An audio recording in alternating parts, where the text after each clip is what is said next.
ಜನವರಿ 6ನೇ ತಾರೀಕು ಸಿದ್ದರಾಮಯ್ಯ ನಿರ್ಗಮನ, ಡಿಕೆ ಶಿವಕುಮಾರ್ ಪದಗ್ರಹಣ ಅನ್ನೋ ಚರ್ಚೆಗಳು ಮತ್ತೆ ಶುರುವಾಗಿದ್ದು, ಇದೀಗ ಕಳೆದ 4-5 ದಿನಗಳಲ್ಲಿ ಕಾಂಗ್ರೆಸ್ನಲ್ಲಿ ಒಂದಷ್ಟು ಬದಲಾವಣೆಗಳಾಗಿ ಡಿಕೆ ಶಿವಕುಮಾರ್ಗೆ ಮತ್ತೊಮ್ಮೆ ನಿರಾಸೆ ಆಯ್ತಾ ಅನ್ನೋ ಪ್ರಶ್ನೆ ಶುರುವಾಗಿದೆ. ಕಾಂಗ್ರೆಸ್ ಹೈಕಮಾಂಡ್ ಮತ್ತೆ ಸಿಎಂ ಬದಲಾವಣೆ ಚರ್ಚೆಗೆ ಅಘೋಷಿತವಾಗಿ ಫುಲ್ ಸ್ಟಾಪ್ ಇಟ್ಟಂಗೆ ಕಾಣ್ತಾ ಇದೆ. ಒಟ್ಟಾರೆಯಾಗಿ ಡಿಕೆ ಶಿವಕುಮಾರ್ ಮತ್ತೊಮ್ಮೆ ನಿರಾಸೆ ಆಯ್ತಾ ಅವ್ರಿಗೆ ಅನ್ನೋ ಪ್ರಶ್ನೆ ಕಾಡ್ತಿದೆ. ಇದಕ್ಕೆಲ್ಲ ಒಂದಷ್ಟು ಬೆಳವಣಿಗೆ ಕೂಡ ಕಾರಣ ಆಗಿದೆ. ಎಲ್ಲವೂ ಸೇರ್ಕೊಂಡಂಗೆ ಒಂದಷ್ಟು ಸುದ್ದಿಗಳು ಇವತ್ತಿನ ಪ್ರೈಮ್ ಟೈಮಲ್ಲಿ. ಎಲ್ರಿಗೂ ಕೂಡ ಸ್ವಾಗತ. ನಾನು ಶಿವಕುಮಾರ್. ಡಿಕೆ ಶಿವಕುಮಾರ್ ನವೆಂಬರ್ 21ನೇ ತಾರೀಕು ಮುಖ್ಯಮಂತ್ರಿ ಆಗೋಗ್ತೀನಿ ಅನ್ನೋ ಒಂದಷ್ಟು ಲೆಕ್ಕಾಚಾರದ ಅವ್ರ ಟೀಮ್ ಇತ್ತು. ಆದರೆ ಅದು ಮುಂದಕ್ಕೆ ಹೋಯ್ತು. ಡಿಕೆ ಶಿವಕುಮಾರ್ ಬ್ರೇಕ್ಫಾಸ್ಟ್ ಮಾಡಿದ್ರು ಸಿದ್ದರಾಮಯ್ಯ ಮನೇಲಿ, ಸಿದ್ದರಾಮಯ್ಯ ಡಿಕೆ ಮನೇಲಿ ಬ್ರೇಕ್ಫಾಸ್ಟ್ ಮಾಡಿದ್ರು. ನಾವಿಬ್ರು ಬ್ರದರ್ಸ್ ಅಂದ್ರು. ಮೀಡಿಯಾಗೆ ಬೈದ್ರು, ಅಪೋಸಿಷನ್ ಬೈದ್ರು, ನಾವು ಚೆನ್ನಾಗಿದ್ದೀವಿ ಅಂತ ಹೇಳಿದ್ರು. ಅದಾದ್ಮೇಲೆ ಯಾಕೆ ಅಂತ ಹಿಂದೆ ಕೆದಕಿ ನೋಡಿದಾಗ 7 ವರ್ಷ 7 ತಿಂಗಳು ದೇವರಾಜ್ ಅರಸು ಅವರು ದಾಖಲೆ ಮಾಡಿದ್ರು. ಆ ದಾಖಲೆ ಡಿಸೆಂಬರ್ 22ಕ್ಕೆ ಮುಗಿಯುತ್ತೆ. ಅದಾದ್ಮೇಲೆ ಬೆಳಗಾವಿ ಸೆಷನ್ ಮುಗ್ದೋಗಿರುತ್ತೆ ಹೆಂಗಿದ್ರು.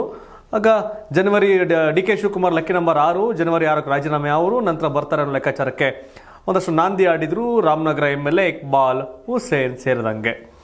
ಸೊ ಹಂಗೆ ಡಿ ಕೆ ಶಿವಕುಮಾರ್ ಲವಲವಿಕೆಯಿಂದ ನಗ್ನಗ್ತಾ ಖುಷಿಯಾಗಿದ್ರು. ಡಿ ಕೆ ಶಿವಕುಮಾರ್ ಸಿದ್ದರಾಮಯ್ಯ ಟೀಮ್ ಅವರೆಲ್ಲರನ್ನು ಭೇಟಿ ಮಾಡ್ತಾ ಇದ್ರು. ಸೊ ಎಲ್ಲ ಬೆಳವಣಿಗೆ ಕೂಡ ಪೂರಕವಾಗಿ ಡಿ ಕೆ ಶಿವಕುಮಾರ್ಗೆ ಇರ್ಬೋದೇನೋ ಅಂತೆಲ್ಲ ಅಂದ್ಕೊಂಡಿದ್ರು. ಆದರೆ ರಾಹುಲ್ ಗಾಂಧಿ ಇದೀಗ ಒಂದಷ್ಟು ಅಡೆತಡೆಯನ್ನು ಉಂಟು ಮಾಡಿದ್ದಾರೆ. ಆ ಕಾರಣಕ್ಕೆ ಡಿ ಕೆ ಶಿವಕುಮಾರ್ ಸೈಲೆಂಟ್ ಆಗಿದ್ದಾರೆ ಅನ್ನೋ ಚರ್ಚೆ. ಸುನಿಲ್ ಕನ್ನುಗೋಳು ಸೇರಿದಂತೆ ವಿವಿಧ ಮೂಲಗಳಿಂದ ವರದಿಗಳನ್ನು ತರಿಸಿಕೊಂಡಿದ್ದಾರಂತೆ ರಾಹುಲ್ ಗಾಂಧಿ. ಕರ್ನಾಟಕದಲ್ಲಿ ನಾಯಕತ್ವ ಬದಲಾವಣೆಗೆ ಇದು ಸೂಕ್ತ ಸಮಯವಲ್ಲ ಅಂತ ವರದಿ ರಾಹುಲ್ ಗಾಂಧಿ ಕೈ ಸೇರಿದೆಯಂತೆ. ಹೀಗಾಗಿ ಸದ್ಯಕ್ಕೆ ಪವರ್ ಶೇರಿಂಗ್ ಪ್ರಕ್ರಿಯೆ ತಡೆ ಹಿಡಿದಿದ್ದಾರೆ ಅಂತ ಹೇಳಲಾಗ್ತಾ ಇದೆ. ಇನ್ನು DKಶಿಗೆ ರಾಹುಲ್ ಗಾಂಧಿ ಭೇಟಿಗೆ ಅವಕಾಶವೇ ಸಿಕ್ಕಿಲ್ಲ. ಆದರೆ ಹರಿಪ್ರಸಾದ್ ಜಾರ್ಜ್ ಭೇಟಿಯಾಗಿದ್ದಾರೆ. ಇವರು ಕೂಡ ಬದಲಾವಣೆ ವಿರುದ್ಧ ಅಭಿಪ್ರಾಯವನ್ನು ವ್ಯಕ್ತಪಡಿಸಿದ್ದಾರಂತೆ. ಮತ್ತು ಪ್ರಿಯಾಂಕಾ ಗಾಂಧಿ ಕೂಡ ರಾಹುಲ್ ಭೇಟಿಯಾಗಿದ್ರು. ಇದು ಕೂಡ DKಶಿ ಹಿನ್ನಡೆ ಅಂತ ಹೇಳಲಾಗ್ತಾ ಇದೆ. ಆದರೆ ಡಿ ಕೆ ಶಿವಕುಮಾರ್ ಟೀಮ್ ಹೇಳೋದೇ ಬೇರೆ. ಇಲ್ಲ, ನಮ್ಮ ಪ್ರಯತ್ನ ಬಿಟ್ಟಿಲ್ಲ, ಖಂಡಿತವಾಗಿ ನಮಗೆ ಪಾಸಿಟಿವ್ ಲೆಕ್ಕಾಚಾರಗಳಿದೆ. ಪ್ರಿಯಾಂಕಾ ಗಾಂಧಿ ನಮ್ಮ ಪರವಾಗಿದ್ದಾರೆ, ಸೋನಿಯಾ ಗಾಂಧಿ ನಮ್ಮ ಪರವಾಗಿದ್ದಾರೆ, ಆದರೆ ರಾಹುಲ್ ಗಾಂಧಿ ಮಾತ್ರ ಸಿದ್ದರಾಮಯ್ಯ ಪರವಾಗಿದ್ದಾರೆ ಅಂತ ಡಿ ಕೆ ಶಿವಕುಮಾರ್ ಬಣ ಆಲೋಚನೆ ಮತ್ತು ಚರ್ಚೆಯಲ್ಲಿ ತೊಡಗಿದೆ. ಆದರೆ ಡಿ ಕೆ ಶಿವಕುಮಾರ್ ಕಳೆದೊಂದು ವಾರದಿಂದ ಡಲ್ ಆಗಿದ್ದಾರೆ, ಇದು ಮಾತ್ರ ಸತ್ಯ. ಇನ್ನು ನಾವು ಕೂಡ ಕಾರ್ಯಕರ್ತರು. ಸಿದ್ದರಾಮಯ್ಯನವರೇ 5 ವರ್ಷ ಸಿಎಂ ಎನ್ನುತ್ತಿದ್ದ MLC ಯತೀಂದ್ರ ತಮ್ಮ ವರಸೆಯನ್ನ ಬದಲಾಯಿಸಿದ್ದಾರೆ. ಬೆಳಗಾವಿಯಲ್ಲಿ ಮಾತನಾಡಿದ ಡಾಕ್ಟರ್ ಯತೀಂದ್ರ, ಸಿಎಂ ಮತ್ತು DCM ಸೇರಿದಂತೆ ಯಾರಿಗೂ ಅಧಿಕಾರ ಶಾಶ್ವತವಲ್ಲ. ಪಕ್ಷದ ನಿರ್ದೇಶನವನ್ನು ಪಾಲಿಸಬೇಕಾದದ್ದು ಕಾರ್ಯಕರ್ತರ ಕರ್ತವ್ಯ. ನಾವೆಲ್ಲರೂ ಕೂಡ ಸಾಮಾನ್ಯ ಕಾರ್ಯಕರ್ತರಾಗಿ ಕೆಲಸ ಮಾಡಬೇಕು. ಪಕ್ಷವನ್ನ ಕಟ್ಟುವುದು ಪ್ರತಿಯೊಬ್ಬರ ಕರ್ತವ್ಯ. ಈ ಜವಾಬ್ದಾರಿಯನ್ನ ನಾವೆಲ್ಲರೂ ನಿರ್ವಹಿಸಬೇಕು ಅಂತ ಹೇಳಿದ್ದಾರೆ. ಈ ಮೂಲಕ ನಾನು ಸಾಮಾನ್ಯ ಕಾರ್ಯಕರ್ತ ಮತ್ತು ಸುಮ್ಮನೆ ಭಾಷಣ ಮಾಡಿ ಹೋಗಲ್ಲ ಇದ್ದ DKಶಿಗೆ ಡಾಕ್ಟರ್ ಯತೀಂದ್ರ ಟಾಂಗ್ ಕೊಟ್ಟಿದ್ದಾರೆ. ಡಾಕ್ಟರ್ ಯತೀಂದ್ರ ಟಾಂಗ್ ಕೊಡುವಷ್ಟು ದೊಡ್ಡ ನಾಯಕ ಅಲ್ಲ. ಆದರೆ ಡಿ ಕೆ ಶಿವಕುಮಾರ್ ಈ ಸನ್ನಿವೇಶದಲ್ಲಿ ಹಿನ್ನಡೆಯಾಗಿದೆ, ಅದು ಸತ್ಯ. ಬಟ್ DK ಸುರೇಶ್ ಅವರು ಒಂದಷ್ಟು ಲೈನ್ಗಳನ್ನ ಟ್ವೀಟ್ ಮಾಡಿದ್ರು, ಅದನ್ನು ಕೂಡ ನಂತರ ಹೇಳ್ತೀನಿ. ಹೊಸಬರಿಗೆ ಕಷ್ಟ ಗೊತ್ತಿದೆ. ಪದೇ ಒಂದಿಲ್ಲೊಂದು ಹೇಳಿಕೆ ಕೊಡ್ತಿರೋ ಯತೀಂದ್ರ ವಿರುದ್ಧ DKಶಿ ಶ್ರಮವನ್ನು ನೆನಪಿಸಿ ಮಾಗಡಿ ಬಾಲಕೃಷ್ಣ ನೇರವಾಗಿ ಮತ್ತೆ ಕೌಂಟರ್ ಕೊಟ್ಟಿದ್ದಾರೆ. ನಾನು ಪಕ್ಷ ಕಟ್ಟಿದ್ದೇನೆ ಅಂತ ಹೇಳಿದ್ದು ಸರಿ ಇದೆ. ಪಕ್ಷಕ್ಕೆ ಹೊಸದಾಗಿ ಬಂದಿರುವವರಿಗೆ ಕಷ್ಟ ಗೊತ್ತಿಲ್ಲ. DKಶಿ ವೈರಾಗ್ಯದ ಮಾತುಗಳನ್ನು ಆಡಿಲ್ಲ, ಬದಲಾಗಿ ತಿಳಿಸಿ ಕೊಡ್ತಿದ್ದಾರೆ. ಹೇಗಂತ ರಾಮನಗರದಲ್ಲಿ DKಶಿ ಆಪ್ತ ಮಾಗಡಿ MLA ಬಾಲಕೃಷ್ಣ ಯತೀಂದ್ರ ಅವ್ರನ್ನ ಕುಟುಕಿದ್ದಾರೆ. ಇನ್ನು DKಶಿ ಅತ್ಯಾಪ್ತ ಅನ್ನೋದ್ರಲ್ಲಿ 2 ಮಾತಿಲ್ಲ. ಅವರು CM ಆಗಲಿ ಅಂತ ಬಯಸುತ್ತೇನೆ ಅಂತ ಹೇಳಿದ್ದಾರೆ. ಇದೇ ಸಂದರ್ಭದಲ್ಲಿ ಮಾಗಡಿ ಬಾಲಕೃಷ್ಣ ಗೊತ್ತು ಅಧಿಕಾರ ಇಲ್ಲದ ನೋವು ಎಂಥದ್ದು ಅಂತ. ಯಾಕಂದರೆ ಅವರಿನ್ನು ಮಂತ್ರಿ ಆಗಲಿಲ್ಲ. 94 ಮಾಗಡಿ ಬಾಲಕೃಷ್ಣ ಸರಿಸುಮಾರು 30 ವರ್ಷ ಆಯ್ತು MLA ಆಗಿ, ಮಂತ್ರಿ ಆಗಲಿಲ್ಲ, ಮಂತ್ರಿ ಆಗಕ್ಕೆ ಸಾಧ್ಯ ಆಗಲಿಲ್ಲ. ಬೈರತಿ ಸುರೇಶ್ MLC ಆಗಿದ್ರು. ಅವರು 2014-15 ಆ ಸನ್ನಿವೇಶ. ಬಟ್ ಅವ್ರು MLA ಅನ್ಸ್ಕೊಂಡಿದ್ದು 2018ರಿಂದ 2ನೇ ಬಾರಿ MLA ಬೈರತಿ ಸುರೇಶ್, ಹಾಲೆ ಮಂತ್ರಿ. ಚೆಲುವರಾಯಸ್ವಾಮಿ ಮಾಗಡಿ ಬಾಲಕೃಷ್ಣ ಅವ್ರ ಜೂನಿಯರ್, 99 MLA. ಚೆಲುವಣ್ಣ ಹಾಲೆ 2-3 ಸರಿ ಮಂತ್ರಿ ಆದರು, 3 ಸರಿ ಮಂತ್ರಿ ಆದರು. ಬಾಲಣ್ಣ ಇನ್ನೂ 1 ಸರಿ ಮಂತ್ರಿ ಆಗಲಿಲ್ಲ. ಸೊ ಹಾಗೆ ನೋಡಿದ್ರೆ ಸೀನಿಯರ್ ಮಾಗಡಿ ಬಾಲಣ್ಣ ಅಧಿಕಾರ ಸಿಗದ ನೋವು ಬೇಸರ ಅವ್ರಿಗಿದೆ. ಹಾಗಾಗಿ ಗೊತ್ತು ಡಿ ಕೆ ಶಿವಕುಮಾರ್ ವೇದನೆ ಏನು ಅಂತ ಮಾಗಡಿ ಬಾಲಕೃಷ್ಣ ಅವ್ರಿಗೆ ಗೊತ್ತು. ಅವರು ಡಿ ಕೆ ಶಿವಕುಮಾರ್ ಟೀಮೇ, ನೋ ಡೌಟ್ ಅದರಲ್ಲಿ. ಡಿ ಕೆ ಶಿವಕುಮಾರ್ಗೆ ಸಹೋದರ ಡಿ ಕೆ ಸುರೇಶ್ ಸಲಹೆಯನ್ನು ಕೊಟ್ಟಿದ್ದಾರೆ. ಏನು? ನಿನ್ನೆ ಖರ್ಗೆ ಭೇಟಿ ಬಳಿಕ ಡಿ ಕೆ ಶಿವಕುಮಾರ್ ವೈರಾಗ್ಯದ ಮಾತುಗಳನ್ನು ಆಡಿದ್ರು. ಈ ಬೆನ್ನಲ್ಲೇ ಮಾಜಿ ಸಂಸದ ಹಾಗೂ ಡಿ ಕೆ ಶಿ ಸಹೋದರ ಡಿ ಕೆ ಸುರೇಶ್ ಟ್ವೀಟ್ ಒಂದನ್ನು ಮಾಡಿದ್ದಾರೆ. ಇದರಲ್ಲಿ ಡಿ ಕೆ ಶಿಗೆ ಸಲಹೆಯೊಂದನ್ನು ಕೊಟ್ಟಿದ್ದು ಭಾರಿ ವೈರಲ್ ಆಗಿದೆ. ಗುರಿಯನ್ನ ಬೇಗ ತಲುಪಬೇಕು ಎನ್ನುವವರು ದಾರಿಯಲ್ಲಿ ವಿಶ್ರಮಿಸುತ್ತಾ ಕುಳಿತುಕೊಳ್ಳಬಾರದು ಅಂತ ಪೋಸ್ಟ್ ಮಾಡಿದ್ದಾರೆ. ಯಾವ ಅರ್ಥದಲ್ಲಿ ಈ ಪೋಸ್ಟ್ ಮಾಡಿದ್ದಾರೆ ಎಂಬುದು ಈ ಕುತೂಹಲಕ್ಕೆ ಕಾರಣ ಆಗಿದೆ. ಹಣ ಇಷ್ಟಕ್ಕೆ ಬೇಜಾರಾಗಕ್ಕೆ ಹೋಗ್ಬೇಡ, ನಾವು ಹೋಗಿ ರೀಚ್ ಆಗೋಣ ಕಮಾನ್ ಅಂತ ಹೇಳಿರ್ಬೋದೇನೋ ಡಿ ಕೆ ಶಿವಕುಮಾರ್ ಅವರಿಗೆ. ಬಟ್ ಡಿ ಕೆ ಸುರೇಶ್ ಕಾಯ್ದು ನೋಡುವ, ಕಾಯ್ದು ಆಡುವ, ಕಾಯ್ದು ಕೊಡುವ ತಂತ್ರವನ್ನು ಅನುಸರಿಸ್ತಾರೆ. ಡಿ ಕೆ ಶಿವಕುಮಾರ್ ಬ್ರೈನ್ ಡಿ ಕೆ ಸುರೇಶ್. ಡಿ ಕೆ ಶಿವಕುಮಾರ್ ಇವತ್ತಿನವರೆಗೂ ಏನೇ ಚುನಾವಣಾ ರಾಜಕಾರಣ ಸಕ್ಸಸ್ ಆಗಿದೆ ಅದಕ್ಕೆ ಕಾರಣ D K Suresh. D K Suresh powerful person. But ಹಂಗೆ ಒಂದಷ್ಟು ಕಾಮೆಂಟ್ ಆಗ್ಬೋದು, ಲೋಕಸಭೆ ಯಾಕೆ ಸೋತರು ಅಂತ. ಲೋಕಸಭೆ ಸೋಲಿಗೆ ನಾನಾ ಕಾರಣ. ಆದರೆ ಡಿ ಕೆ ಶಿವಕುಮಾರ್ ರಾಜಕಾರಣದ ಇತಿಹಾಸದಲ್ಲಿ ಡಿ ಕೆ ಸುರೇಶ್ ಪಾತ್ರ ದೊಡ್ಡ ಮಟ್ಟಿಗಿದೆ, ನೋ ಡೌಟ್. 2028ಕ್ಕಿಂತ ಮೊದಲೇ ಚುನಾವಣೆ. ಕಾಂಗ್ರೆಸ್ ಪಾಳಯದಲ್ಲಿ ವಿಪರೀತ ಕಿತ್ತಾಟ ನಡೀತಾ ಇದೆ. ಇಂಥ ಹೊತ್ತಲ್ಲಿ 2028ಕ್ಕಿಂತ ಮೊದಲೇ ಎಲೆಕ್ಷನ್ ನಡೆಯುವ ಸಾಧ್ಯತೆ ಇದೆ ಅಂತ ಬಿಜೆಪಿ ರಾಜ್ಯಾಧ್ಯಕ್ಷ BY ವಿಜೇಂದ್ರ ಭವಿಷ್ಯವನ್ನು ನುಡಿದಿದ್ದಾರೆ. ಕಾಂಗ್ರೆಸ್ ಮನೆಯಲ್ಲಿ ಸಿಎಂ ಕುರ್ಚಿ ಕಿತ್ತಾಟ ನಡೀತಿದೆ. ದಿನಕ್ಕೊಬ್ಬರು ಸಿಎಂ ಆಕಾಂಕ್ಷಿಗಳು ಉಟ್ಕೊಳ್ತಿದ್ದಾರೆ. ಕಾಂಗ್ರೆಸ್ಸಿನ ಆಂತರಿಕ ಕಚ್ಚಾಟದಿಂದಾಗಿ ಯಾವುದೇ ಕ್ಷಣದಲ್ಲಾದರೂ ವಿಧಾನಸಭೆ ಚುನಾವಣೆ ನಡೀಬಹುದು ಅಂತ ಹೇಳಿದ್ದಾರೆ. ಕಾಂಗ್ರೆಸ್ನಷ್ಟೇ ಕಿತ್ತಾಟ ಬಿಜೆಪಿಯಲ್ಲೂ ಇದೆ, ಸದ್ಯಕ್ಕೆ ಸೈಲೆಂಟ್ ಆಗಿದೆ ಅಷ್ಟೇ. ಬಟ್ ವಿಧಾನಸಭೆ ಚುನಾವಣೆ ನಡೆದ್ರೆ ಯಾವ ಕಾರಣಕ್ಕೆ ಬಿಜೆಪಿಗೆ ಓಟ್ ಹಾಕ್ಬೇಕು ಜನ, ಕಾಂಗ್ರೆಸ್ಗೆ ಯಾಕೆ ಹಾಕ್ಬಾರ್ದು ಅನ್ನೋ ಕಾರಣಗಳನ್ನ ಕೊಡಿ ಅಂದರೆ ಯಾರ ಹತ್ರನೂ ಉತ್ತರ ಇಲ್ಲ. 2019ರಿಂದ 23ರ ಅವಧಿಯ ಬಿಜೆಪಿ ಸರ್ಕಾರದ ಕಿತ್ತಾಟ 2023ರ ಕಾಂಗ್ರೆಸ್ ಸರ್ಕಾರಕ್ಕೆ ರಹದಾರಿ ಆಯಿತು.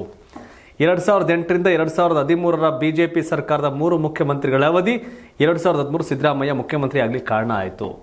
ಈಗ ಕಾಂಗ್ರೆಸ್ನ ಕಿತ್ತಾಟ ಚುನಾವಣೆ ಬರುತ್ತೆ, ನಾವು ಗೆಲ್ತೀವಿ ಅಂತ ಹೇಳ್ತಾ ಇದ್ದೀವಿ. ನಿಮ್ಮ ಸಾಧನೆ ಏನು ಅಂತ ಜನ ಪ್ರಶ್ನೆ ಮಾಡ್ತಾರೆ. ಅದಕ್ಕೆ ಉತ್ತರ ಇದೆಯಾ ಅಂದರೆ ಇಲ್ಲ. ಸಿದ್ದರಾಮಯ್ಯಗೆ ಆಹ್ವಾನ, ಡಿಕೆಗೆ ಏಕಿಲ್ಲ.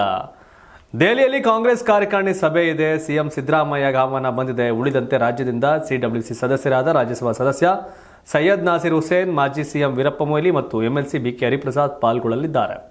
ಇನ್ನು DCM DK ಶಿವಕುಮಾರ್ ಅವರಿಗೆ ಆಹ್ವಾನ ಬಂದಿಲ್ಲ. ಆದರೆ CWC ಸದಸ್ಯರಲ್ಲಿದ್ದರು. Telangana CM Revanth Reddy, Himachal Pradesh CM Sukhwinder Singh ಸುಖು ಕೂಡ ಭಾಗಿಯಾಗುತ್ತಿದ್ದು ಅಚ್ಚರಿಗೆ ಕಾರಣವಾಗಿದೆ. ಅಂದರೆ DK ಶಿವಕುಮಾರ್ ಅಷ್ಟೊಂದು ಇನ್ನೂ ರೀಚ್ ಆಗಿಲ್ಲ, ಲೆವೆಲ್ ಅಂತಿರ್ಬೋದು. ಹರಿಪ್ರಸಾದ್ ರೇಂಜಿಗೆ ರೀಚ್ ಆಗಿಲ್ಲ. Telangana CM Revanth Reddy range reach ಆಗಿಲ್ಲ. ವೀರಪ್ಪ ಮೊಯ್ಲಿ ಅಂತ ತಲುಪಿಲ್ಲ ಅಂತಿರ್ಬೋದೇನೋ. DK ಶಿವಕುಮಾರ್ ಏನೋ ಮೆರಿಟ್ ಬಂದಿಲ್ಲ. ರಾಹುಲ್ ಗಾಂಧಿ CWC ಭಾಗಿಯಾಗುವಂಥ ಮೆರಿಟ್ಸ್ ಇಲ್ಲ ಅಂತ ಕಾಣುತ್ತೆ. ಬಿಜೆಪಿ ಮೈತ್ರಿಗೆ ಎಳ್ಳು ನೀರು ಅಂತ ಪ್ರಶ್ನೆ ಹಾಕೋರು ನಮ್ಮವರು. ಏನು ಅಂದರೆ ಬಿಜೆಪಿ ಜೊತೆಗಿನ ಮೈತ್ರಿ ಬಗ್ಗೆ ಮಾಜಿ PM ಪ್ರಧಾನಿ HD ದೇವೇಗೌಡರು ಸ್ಫೋಟಕ ಹೇಳಿಕೆ ಕೊಟ್ಟಿದ್ದಾರೆ. ಮೈತ್ರಿಗಳು ಕೇವಲ ಲೋಕಸಭೆ ಮತ್ತು ವಿಧಾನಸಭೆಗೆ ಮಾತ್ರ, ಸ್ಥಳೀಯ ಸಂಸ್ಥೆ ಚುನಾವಣೆಯಲ್ಲಿ ಹೊಂದಾಣಿಕೆ ಕಷ್ಟ ಅಂತ ಬಹಿರಂಗವಾಗಿ ಹೇಳಿದ್ದಾರೆ. ಬೆಂಗಳೂರಿನ JDS ಭವನದಲ್ಲಿ ಮಾತನಾಡಿದ HDD, ಬೆಂಗಳೂರಿನಲ್ಲಿ ಜನವರಿ 18ರಂದು, ಹಾಸನದಲ್ಲಿ ಜನವರಿ 23ರಂದು ಸಭೆ ಮಾಡ್ತಿದ್ದೇವೆ. ಸ್ಥಳೀಯ ಸಂಸ್ಥೆಗಳ ಚುನಾವಣೆಯಲ್ಲಿ ನಾವು ಪ್ರತ್ಯೇಕವಾಗಿ ಹೋರಾಟ ಮಾಡ್ತೇವೆ. ವಿಧಾನಸಭೆ ಮತ್ತು ಲೋಕಸಭೆ ಚುನಾವಣೆಯಲ್ಲಿ NDA ಜೊತೆಗೆ ಇರುತ್ತೇವೆ. ಪರಿಷತ್ ಚುನಾವಣೆಯಲ್ಲಿ 1 ಸ್ಥಾನ JDSಗೆ ಕೊಡುವ ಬಗ್ಗೆ ಪ್ರಾಥಮಿಕ ಹಂತದ ಚರ್ಚೆ ಆಗಿದೆ ಅಂತ ದೇವೇಗೌಡರು ಹೇಳಿದ್ದಾರೆ. ಅಂದರೆ ಲೋಕಲ್ ಬಾಡಿ ಚುನಾವಣೆ ಮಾಡೋಕ್ಕಾಗಲ್ಲ, ಕಷ್ಟ ಆಗುತ್ತೆ, ಸಂಘರ್ಷ. ಬಟ್ ಲೋಕಲ್ ಬಾಡಿ ಕಷ್ಟ, ಓಕೆ. MLA ಹೆಂಗೆ ಮಾಡ್ತಾರೆ ಮತ್ತೆ? ಅದೇ ಲೋಕಲ್ ಬಾಡಿ ಮಾಡೋ ಕಾರ್ಯಕರ್ತನ MLA ಮಾಡೋದು ಒಂದು ಪ್ರಶ್ನೆ ಇದೆ. ಬಟ್ ಅದು ನರೇಂದ್ರ ಮೋದಿ ಮತ್ತು ದೇವೇಗೌಡರು ಕುಮಾರಣ್ಣ ನಿರ್ಧಾರ ಮಾಡ್ತಾರೆ. ಮಹಾರಾಷ್ಟ್ರದಲ್ಲಿ JDS ಜಯವೇರಿ. ಮಹಾರಾಷ್ಟ್ರದಲ್ಲಿ ನಡೆದ ನಗರ ಪಂಚಾಯತ್ ಮತ್ತು ಮುನ್ಸಿಪಲ್ ಕೌನ್ಸಿಲ್ ಚುನಾವಣೆಯಲ್ಲಿ JDS ಒಂದಷ್ಟು ಸ್ಥಾನಗಳಲ್ಲಿ ಗೆಲುವು ಸಾಧಿಸಿದೆ. ಕೊಲ್ಹಾಪುರ ಜಿಲ್ಲೆಯಲ್ಲಿ ಸಂಜಯ್ ರೋಟಿ, ಸ್ವಾತಿ ತೈಕೋರಿ, ನಿತಿನ್ ದೇಸಾಯಿ ಮತ್ತು ಪರ್ಬಾವಿ ಜಿಲ್ಲೆಯಲ್ಲಿ ಪ್ರಕಾಶ್ ಕಾಂಬ್ಳೆ, ರೇಖಾ ಕರ್ಕರ್ತಿ ಗೆಲುವು ಸಾಧಿಸಿದ್ದಾರೆ. ಇನ್ನು ಮಹಾರಾಷ್ಟ್ರ JDS ರಾಜ್ಯಾಧ್ಯಕ್ಷರಾದ ನಾಥಾ ಹರಿಬಾಬು ಶಾವ್ಲೆ ಅವರಿಗೆ HD ದೇವೇಗೌಡರು ಪತ್ರ ಬರೆಯುವ ಮೂಲಕ ಶುಭ ಕೋರಿದ್ದಾರೆ. ಮುಂಬರುವ ಮುಂಬೈ ಮುನ್ಸಿಪಲ್ ಕಾರ್ಪೊರೇಷನ್ ಚುನಾವಣೆ ಮತ್ತು ಭವಿಷ್ಯದ ಎಲ್ಲಾ ಚುನಾವಣೆಗಳಲ್ಲೂ ಹೆಚ್ಚು ಸ್ಥಾನಗಳನ್ನು ಪಡೆಯಲು ಈ ಗೆಲುವು ಮುನ್ನುಡಿಯಾಗಲಿದೆ ಅಂತ ಖುಷಿಯನ್ನ ವ್ಯಕ್ತಪಡಿಸಿದ್ದಾರೆ. ಕೇರಳದಲ್ಲಿ ಕೂಡ ಒಂದು 4-5 ಜನ MLA ಗಳಿದ್ರು, ಅಲ್ಲಿ ಲೋಕಲ್ ಬಾಡಿ ಒಂದಷ್ಟು ಕಡೆ ಇತ್ತು. ಬಟ್ ಅವರು BJP ಜೊತೆ ಸೇರಿದ ಕಾರಣ ಅವರು ಪ್ರತ್ಯೇಕವಾಗಿ ಗುರುತಿಸಿಕೊಂಡಿದ್ದಾರೆ. ಸಾವಿನ ಸಂಖ್ಯೆ 2ಕ್ಕೆ ಏರಿಕೆ. ಮೈಸೂರು ಅರಮನೆ ಬಳಿಯ ಸ್ಫೋಟದಲ್ಲಿ ಸಾವನ್ನಪ್ಪಿದವರ ಸಂಖ್ಯೆ 2ಕ್ಕೆ ಏರಿದೆ. ನಿನ್ನೆ ಜಯ ಮಾರ್ತಾಂಡ ದ್ವಾರದ ಬಳಿ ಸಲೀಂ ಎಂಬಾತ ಬಲೂನ್ ಮಾರ್ತಿದ್ದ. ಆಗ ಹೀಲಿಯಂ ಸಿಲಿಂಡರ್ ಸ್ಫೋಟವಾಗಿತ್ತು. ಸ್ಫೋಟದ ತೀವ್ರತೆಗೆ ಉತ್ತರ ಪ್ರದೇಶ ಮೂಲದ ಸಲೀಂ ಸ್ಥಳದಲ್ಲೇ ಮೃತಪಟ್ಟಿದ್ದ. ಸೀರಿಯಸ್ ಆಗಿದ್ದ ನಂಜನಗೂಡು ಮೂಲದ ಮಂಜುಳಾ ಇಂದು ಮೃತಪಟ್ಟಿದ್ದಾರೆ. ಪ್ರಕರಣ ಬೆನ್ನಲ್ಲೇ ಅಪಾಯಕಾರಿ ರಾಸಾಯನಿಕ ಬಳಸಿ ಬಲೂನ್ ತಯಾರಿಸುವುದನ್ನು ನಿಷೇಧಿಸುವ ಬಗ್ಗೆ ಸರ್ಕಾರ ಚಿಂತನೆ ನಡೆಸಿದೆ. ಈ ಬಗ್ಗೆ ಸಚಿವ HC ಮಹದೇವಪ್ಪ ಸ್ಪಷ್ಟನೆ ಕೊಟ್ಟಿದ್ದಾರೆ.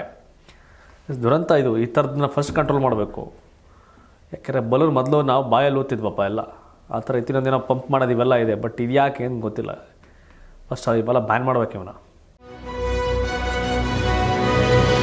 ಅಷ್ಟಕ್ಕೂ ಬಲೂನ್ ವ್ಯಾಪಾರಿ ಸಲೀಂ ಯಾರು ಅಂತ. ಮೈಸೂರಲ್ಲಿ ಹೀಲಿಯಂ ಸಿಲಿಂಡರ್ ಸ್ಫೋಟದಲ್ಲಿ ಸಾವನ್ನಪ್ಪಿದ್ದ ಸಲೀಂ ಉಳಿದುಕೊಂಡಿದ್ದ ಜಾಗ ಪೊಲೀಸರ ಅನುಮಾನಕ್ಕೆ ಕಾರಣವಾಗಿದೆ. 15 ದಿನದ ಹಿಂದಷ್ಟೇ ಬಲೂನ್ ಮಾರಲು ಸಲೀಂ ಬಂದಿದ್ದ. ಆತ ಲಾಡ್ಜ್ ಒಂದರಲ್ಲಿ ಉಳಿದುಕೊಂಡಿದ್ದ. ಊರ ಬಲೂನ್ ಮಾರುವ ವ್ಯಕ್ತಿ ಲಾಡ್ಜ್ನಲ್ಲಿ ಇರುವಷ್ಟು ಆರ್ಥಿಕವಾಗಿ ಸಬಲನಾಗಿರ್ತಾನ ಅನ್ನೋ ಪ್ರಶ್ನೆ ಶುರುವಾಗಿದೆ. ಈಗಾಗಲೇ ನಜರಾಬಾದ್ ಪೊಲೀಸ್ ಠಾಣೆಯಲ್ಲಿ ಪ್ರಕರಣ ದಾಖಲಾಗಿದ್ದು ಹಲವು ಆಯಾಮಗಳಲ್ಲಿ ತನಿಖೆ ಶುರುವಾಗಿದೆ. ಸಲೀಂ ಜೊತೆಗಿದ್ದ ಇನ್ನಿಬ್ಬರನ್ನ ವಶಕ್ಕೆ ಪಡೆದು ವಿಚಾರಣೆ ನಡೆಸಲಾಗ್ತಾ ಇದೆ ಮತ್ತು NIA ಟೀಮ್ ಕೂಡ ಅಖಾಡಕ್ಕೆ ಇಳಿದಿದೆ. ಹೌದು, ದಿನಕ್ಕಲ್ಲಿ ಬಲೂನ್ ಮಾರ ಎಷ್ಟು ಕಾಸು ಸಿಗುತ್ತೆ? 500 ರೂಪಾಯಿ, 1000 ರೂಪಾಯಿ. ಆ ಲಾಡ್ಜ್ಗೆ 300-400 ರೂಪಾಯಿ, 500 ರೂಪಾಯಿ ಕಟ್ಟಬೇಕು. ಊಟ ಹೆಂಗೆ ಮಾಡ್ತಾನೆ ಅವನು? ಎಲ್ಲ ಪುಟ್ಬಾತಲ್ಲಿ ಮಲ್ಕೊಂಡೇನೋ ಮಾಡ್ತಿರ್ತಾರೆ, ಇಲ್ಲ ಹೊಲ್ದಲ್ಲಿ ಟೆಂಟ್ ಹಾಕೊಂಡೆಲ್ಲ ಬಲೂನ್ ಮಾರ್ತಿರ್ತಾರೆ. ಬಟ್ ಸ್ವಲ್ಪ ಡೌಟ್ಸ್ ಇದೆ. ಬಟ್ ಅವ್ರು ಇನ್ವೆಸ್ಟಿಗೇಷನ್ ಮಾಡಲಿ. ಇದಿಷ್ಟು ಇಂದಿನ ಪ್ರೈಮ್ ಟೈಮ್ ನ್ಯೂಸ್. ಧನ್ಯವಾದ. ತಾವೇನು ಹೇಳ್ತೀರಿ? ಸಿದ್ದರಾಮಯ್ಯ ಬಿಟ್ಕೊಡ್ತಾರ DK ಶಿವಕುಮಾರ್ಗೆ ಅಧಿಕಾರನ? ಬಿಟ್ಕೊಡಲ್ವಾ? ಹಾಗೆ ವಿಜಯೇಂದ್ರ ಹೇಳ್ದಂಗೆ ಬೇಗ ಚುನಾವಣೆ ಬರುತ್ತಾ? ಹಾಗೆ ಸ್ಥಳೀಯ ಸಂಸ್ಥೆಗಳಲ್ಲಿ ಮೈತ್ರಿ ಇರಲ್ಲ ಅನ್ನೋ ದೇವೇಗೌಡರ ಹೇಳಿಕೆ ಬಗ್ಗೆ ತಾವೇನು ಹೇಳ್ತೀರಿ? ಮುಂದಿನ ವಿಧಾನಸಭೆ ಚುನಾವಣೆಗೆ JDS BJP ಒಟ್ಟಾಗಿ ಕಂಟೆಸ್ಟ್ ಮಾಡ್ತಾರಾ? ಮುಂದಿನ ಚುನಾವಣೆಗೆ ತಮ್ಮ ಬೆಂಬಲ ಯಾರಿಗೆ? ಕಾಮೆಂಟ್ ಮಾಡಿ. ಧನ್ಯವಾದ. ಇದು ಕರ್ನಾಟಕ TV, ಕನ್ನಡಿಗರ ಧ್ವನಿ. ಸಪ್ತಗಿರಿ NPS ಯೂನಿವರ್ಸಿಟಿ ಅರ್ಪಿಸುವ ನಂದನ ಪ್ಯಾಲೇಸ್ ಸಹ ಪ್ರಾಯೋಜಕತ್ವದಲ್ಲಿ ಕರ್ನಾಟಕ ಟಿವಿ ಮತ್ತು ಆಟ್6 ವತಿಯಿಂದ ಸಂಕ್ರಾಂತಿ ಹಬ್ಬದ ಪ್ರಯುಕ್ತ ರಾಜ್ಯ ಮಟ್ಟದ ರಂಗೋಲಿ ಸ್ಪರ್ಧೆ, ಬೆಂಗಳೂರು ಸೇರಿದಂತೆ ರಾಜ್ಯದ ಹಲವೆಡೆ ಸ್ಪರ್ಧೆಯಲ್ಲಿ ಭಾಗಿಯಾಗಿ ಆಕರ್ಷಕ ಬಹುಮಾನ ಗೆಲ್ಲಿ. ಹೆಸರು ನೋಂದಾಯಿಸಲು ಕರೆ ಮಾಡಿ 9113549531. ತಾಲೂಕು, ಜಿಲ್ಲಾ ಮಟ್ಟ ಹಾಗೂ ಬೆಂಗಳೂರಿನಲ್ಲಿ ಏರಿಯಾವಾರು ಸಂಕ್ರಾಂತಿ ರಂಗೋಲಿ ಸ್ಪರ್ಧೆ. ಅರ್ಹತಾ ಸುತ್ತಿನಿಂದ ಗ್ರ್ಯಾಂಡ್ ಫಿನಾಲೆ ತನಕ ಪ್ರತಿ ಹಂತದಲ್ಲೂ ನಗದು ಬಹುಮಾನ. ಅರ್ಹತಾ ಸುತ್ತಿನ ಮೊದಲ ಬಹುಮಾನ 5,000 ರೂಪಾಯಿ. ಅರ್ಹತಾ ಸುತ್ತಿನ ದ್ವಿತೀಯ ಬಹುಮಾನ 3,000 ರೂಪಾಯಿ. ಅರ್ಹತಾ ಸುತ್ತಿನ ತೃತೀಯ ಬಹುಮಾನ 2,000 ರೂಪಾಯಿ. ಫಿನಾಲೆಯ ಮೊದಲ ಬಹುಮಾನ 30,000 ರೂಪಾಯಿ. ಫಿನಾಲೆಯ ದ್ವಿತೀಯ ಬಹುಮಾನ 20,000 ರೂಪಾಯಿ. ಫಿನಾಲೆಯ ತೃತೀಯ ಬಹುಮಾನ 10,000 ರೂಪಾಯಿ. ಒಟ್ಟಾರೆ 5 ಲಕ್ಷ ನಗದು ಬಹುಮಾನ ವಿತರಣೆ.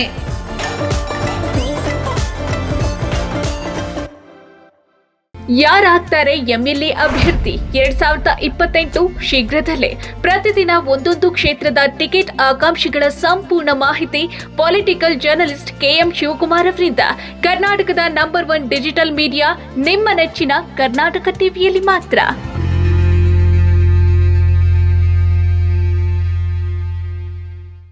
ನೀವು ಸಣ್ಣ ಆಗ್ಬೇಕಲ್ವಾ? ಅದು ಒಂದು ಉತ್ತಮ ಆಹಾರದಿಂದ ಸಣ್ಣ ಆಗ್ಬೇಕಲ್ವಾ? ಪ್ರತಿದಿನ ನಮ್ಮ ಜೀನಿ ಸ್ಲಿಮ್ ನ ಯೂಸ್ ಮಾಡಿ ಯಾವುದೇ ಸೈಡ್ ಎಫೆಕ್ಟ್ ಇಲ್ದಂಗೆ ನೀವು ಸಣ್ಣ ಆಗ್ತೀರಾ.